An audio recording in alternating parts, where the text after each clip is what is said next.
Hello, wonderful viewers. My name is Sara. I am the CedarMoonWitch, and this is my channel. Today, I am going to go through some of my most used decks this year. Not necessarily decks that I brought in this year, not necessarily decks that were released this year, just the ones that I used the most throughout the year. So, the first one I have to mention is the Power Thought cards by Louise Hay.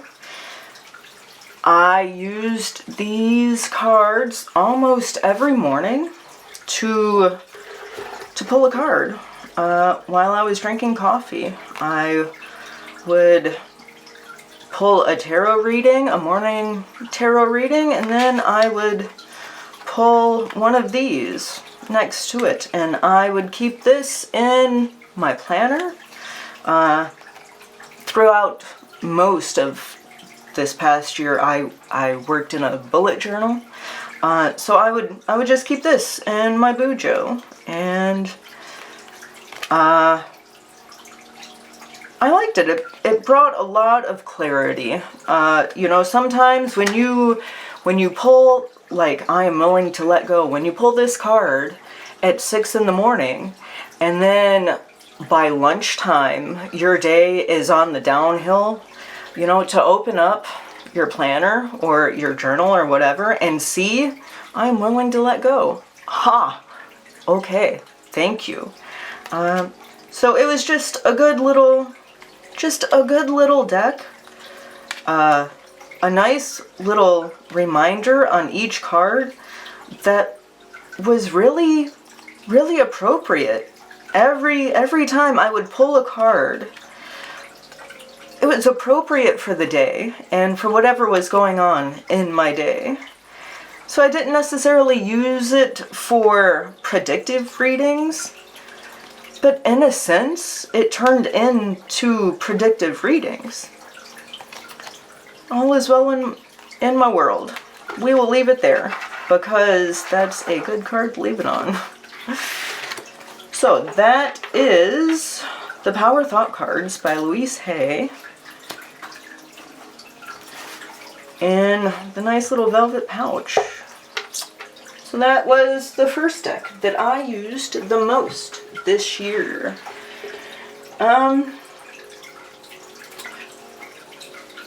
Also, none of these decks are in order, except for probably that one, because that was almost every day this past year, that's what I used. But, the next deck is, oh, I love this deck, the Herbcrafters Tarot. So, I have featured this deck on my channel before. It is a mass market deck. If I were going to do the disheveled decks tag, this one would be in there, because this deck has been beat up and used, and like, I take it outside, it's been rained on, it's had dirt on it, I've used it in the garden, I use it in my kitchen. I think it has, I got soup on one of the cards, but I love this deck. This deck is amazing. This is like your wise great-grandma deck, you know, who loves you but wants to guide you and teach you. And I just love this deck. This stays in my kitchen, at my kitchen altar. When I am herb crafting things, balms or soaps or whatever, I will pull a few cards from this deck. When I am planting seeds, sowing my seeds for spring, I will pull out this deck. When I go outside in my little she shed, I will bring this deck with me. It is nature, but it is healing and grounding and full of wisdom, like full of true wisdom and knowledge. So this was another deck that didn't come into my collection last year. I've had this deck for quite a few years. But it is definitely one that I used the most this past year. The Herbcrafters.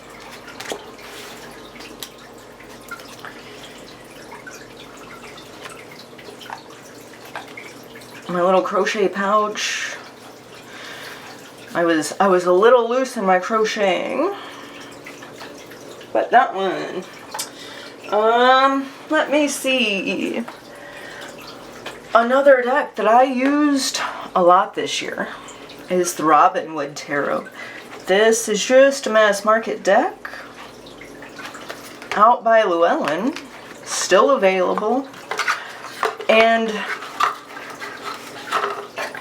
I got this deck as a gift for Mother's Day. My husband bought it for me for Mother's Day, and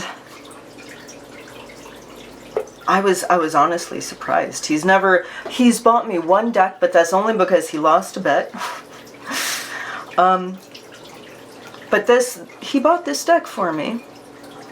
He saw it and he thought that I would like it, and I love it. It's just a Rider-Waite-Smith clone, but I love it so much. Maybe just because he bought it for me, I don't know. But it's a clear reader. I like the images. Some of them are a little weird, but I still like it. And honestly, it's just a good reader. The box is a little, honestly, I complain about packaging, but I love this box. It's so weird. For a while, I kept this deck in my purse, but I had to put a rubber band around the box, otherwise it would spill, you know. But that's a me thing, and I still love this deck so much.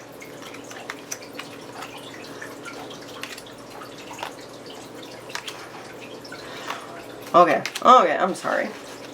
The Robinwood Tarot. Another most used deck this past year.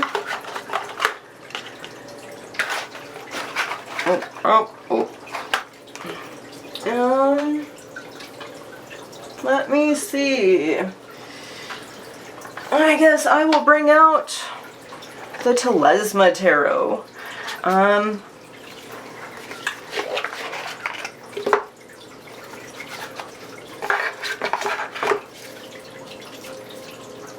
Nice gilding. People complain about the gilding. I love the gilding.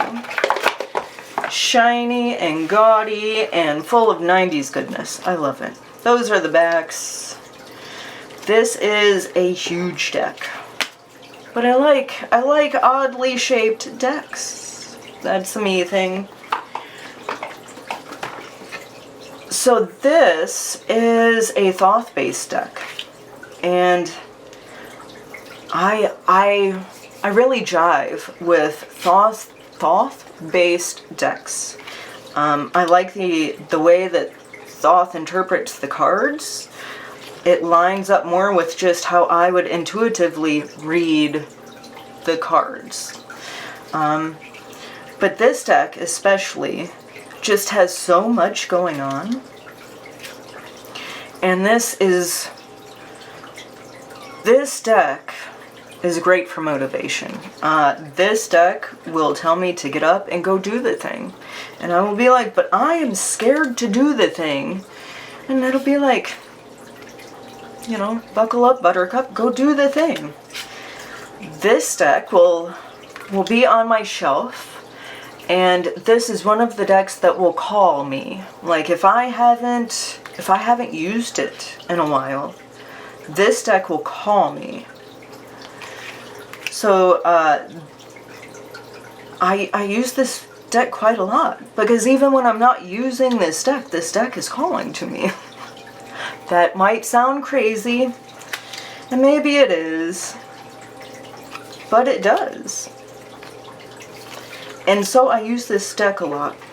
It's great for predictive readings. It's great for big picture readings. It's great to see what's going on beyond the surface readings. Plus, I love the collage work. There's so much going on that no matter how many times I pull a card, I notice something different in the card every single time. So it makes it just really good for also intuitive readings, you know, like the guidebook is mainly just a list of keywords, which is fine, because again, there is so much going on that I can easily tap into something. So the Telezma Tarot, another one of my most used decks in 2024.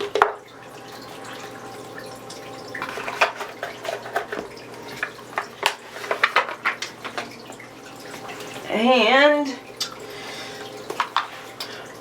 the Witch's Tarot. What number is this? I'm on number 5. I'm almost halfway through.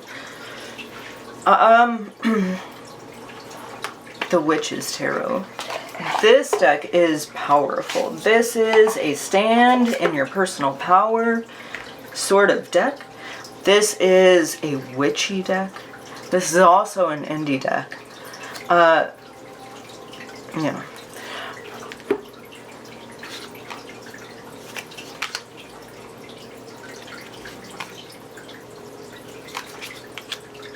I love this deck. I use this for witchcraft practices. If I am going to cast a spell, set an altar, you know, do the witchy thing, I'm going to pull this deck out. I also tend to use this deck at the new moon. This deck is great for, I connect with a specific deity with this deck. This is just a very powerful deck. I wouldn't say that it's for shadow work in the typical, oh, let me, you know, not in the typical shadow work sense, I guess. But I don't know. I don't know how else to explain it other than this is a powerful deck for powerful inner work, inner transformation. That's not to say that it's not good at predictive readings. It is. It's fine. It will tell me what's going on. But this is for deep inner work and for connecting with my own power. So I've used this deck quite a lot for, you know, various things, but especially in my witchcraft practice. So, The Witch's Tarot by Burning Paper Hearts.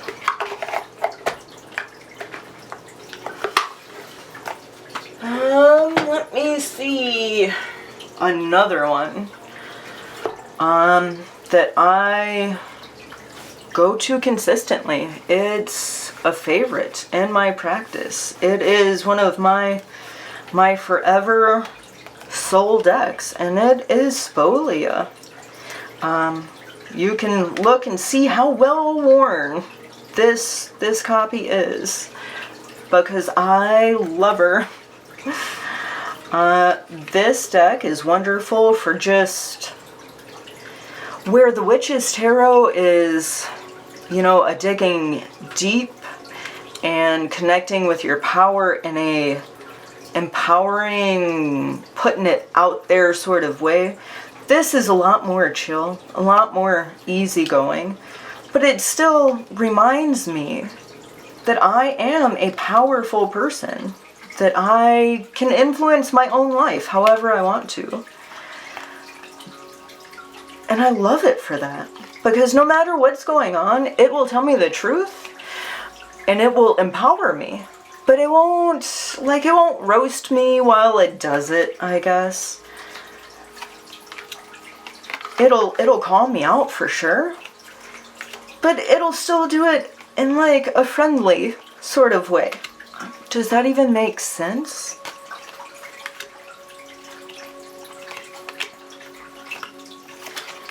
And I think honestly, just because I've had this deck for so long, it feels like a real friend. Like I know all of the images, and I don't know, I'm just very bonded with this deck. So I have a relationship with this deck that I wouldn't say I have with most of my other decks.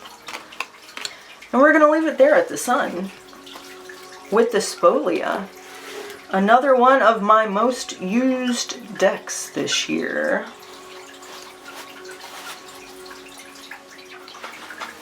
Okay, coming up is the Kazanlar Tarot. Now, I didn't get this deck in the past year. I got this deck a couple years ago now, I think. Those are the backs. This is the edition with the black border. I like unique decks. I like indie decks. And I have wanted the Kazanlar Tarot for so long. I wanted the edition with the gold borders. Like, I wanted that edition so bad. But people want crazy money, just crazy money for the gold bordered edition. And you know what? Like, if this is still in print, you can still get this edition from the creator's website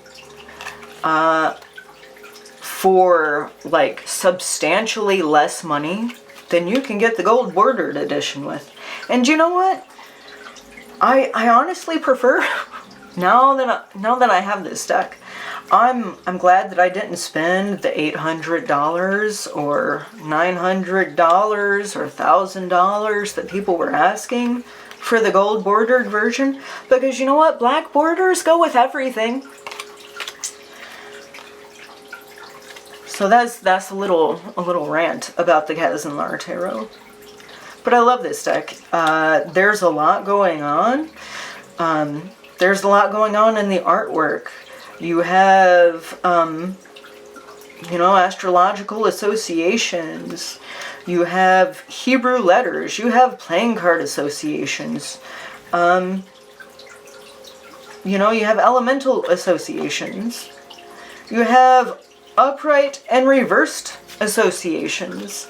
So there is so much to go on with this deck that it really is a deep reader. Like, this isn't a deck that you pull out, you just pull a card,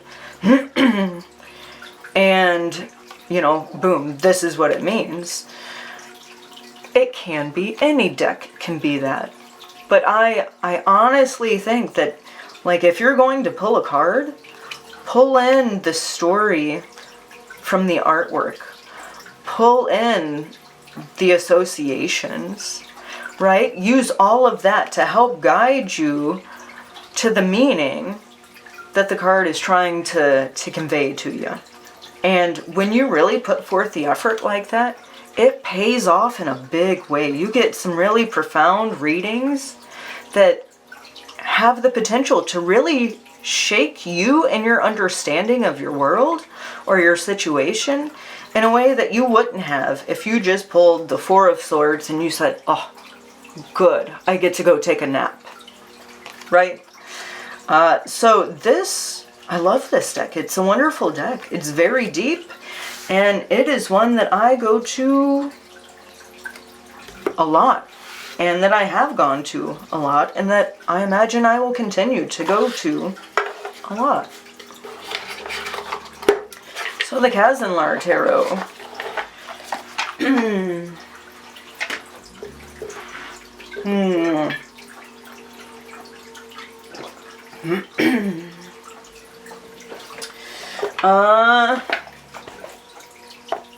This deck. This is the Ritual Tarot. This is the first edition, second printing. It's the one with the extra strength card, or lust card. It's the lust card, unmarked.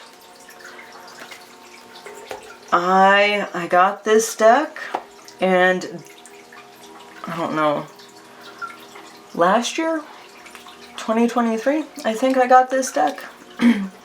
And this was the deck that I used every day for over a year. This was the deck that I used the most in 2023.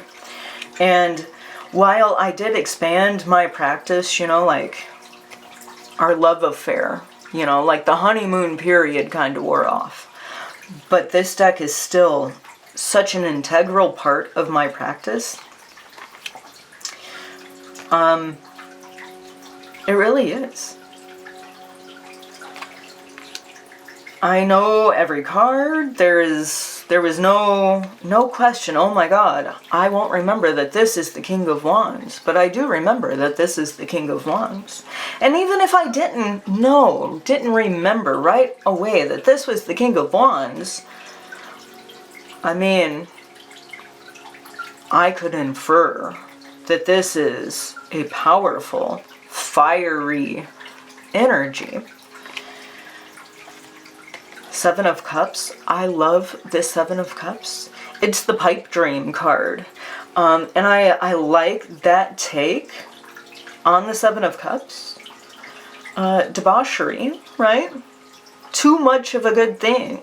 Is too much of a good thing anymore? No. Seven of Cups. I love it.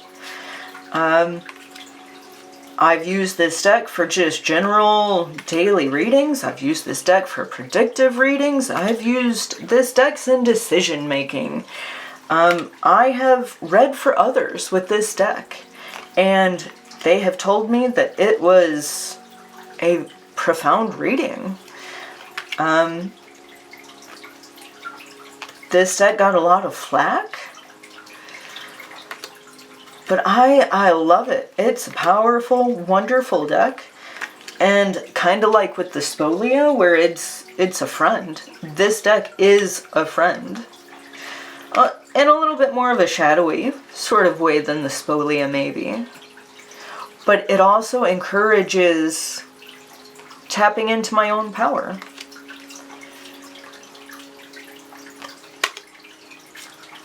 And so, the Ritual Tarot, definitely one of my most used decks this year. Let me see, what is that? 1, 2, 3, 4, 5, 6, 7, 8. Well, look at me, I am clipping along. I thought that this would be a long video.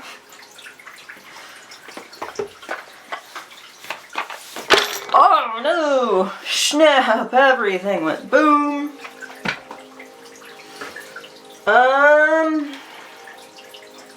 My... kind of like with the Louise Hay Power Thought cards. I use those almost every day. For the past year, I have used these two decks consistently. For a long time, I was drawing an oracle and a tarot every day as part of a yoga / devotional practice, I guess. And this is the Mother Mary Oracle by Elena Fairchild. And this is the Mysteries of Mary Tarot by Hedy and Grobler. a very pricey deck, but one that I am so thankful to have. I really am. These two together are beautiful. Like, they look beautiful on the table. The readings are always so profound and so meaningful. And, like, I don't come from a Catholic background. And actually, as of today, today's December 20th when I am recording this, as of today, I have been walking with Mary for 1 year. And it's deeply transformed my life. Now, I don't approach Mary from... I love that. I don't approach Mary from the Catholic Christian standpoint. I approach Mary as just a face of the ultimate divine being, right? As a face of the divine feminine. In much the way that I am a mother, and, you know, like, that is part of my identity. I view working with Mary as working with the divine feminine through her motherly, caring, nurturing Mary aspect. I don't know if that makes sense or not. A lot of people hear that I work with Mary or see my Mary decks and, oh, you know, you're a Christian witch. No, I am not. That is not how I work with Mary. But I will say that the practice of working with her has really changed me as a person, has really changed my life and the way that I view the world. And these decks have been integral in that transformation. And I have used them, and I will continue to use them. So, this is the Mysteries of Mary Tarot. Have to put them away. So the Mysteries of Mary Tarot and the Mother Mary Oracle. I only have the big version. I like the borders. I like that there's no writing on the back. But I'm tempted to get the little pocket version just so that it's just the images. But I don't know, like, do I really need two of the same deck? I don't know.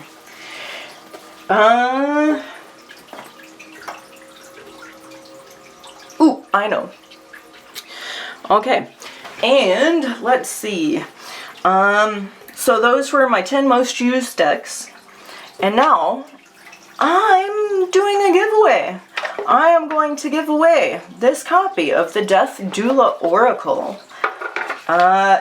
It's a wonderful deck, but I already have a copy.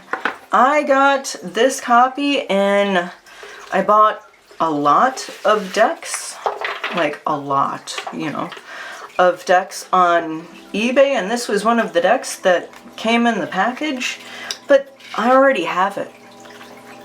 So having two of the same decks sitting on my shelf just doesn't make any sense. So I want to share with you, the wonderful viewers who make my channel possible. Because honestly, you do make my channel possible.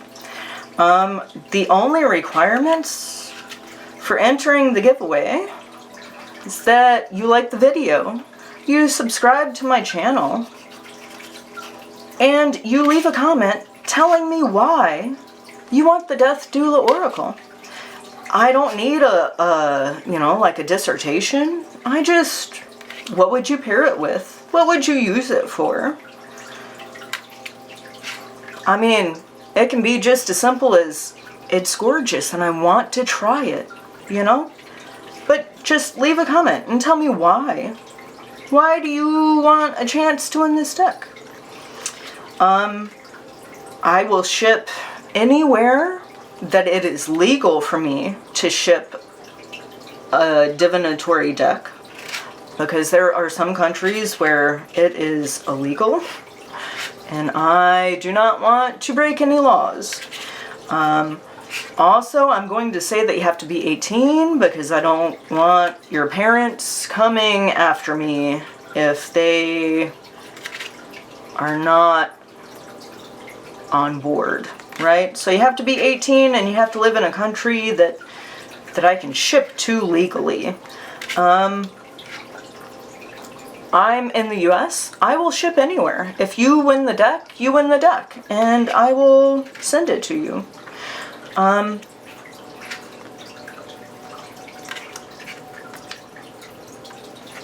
don't even think that it's ever been used, except for right now. I'm going through it just to show you. So yeah, as a huge thank you to you wonderful viewers, a giveaway. Thank you so much. Honestly, thank you so much for being here with me on my tarot journey.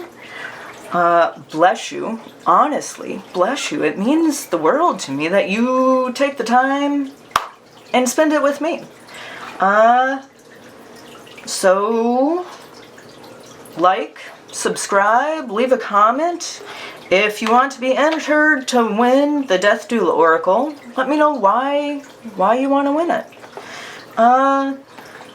Happy Yule, Merry Christmas, Happy Saturnalia, Merry Christmas Kwanzaa. And I'll see you next time. Bye.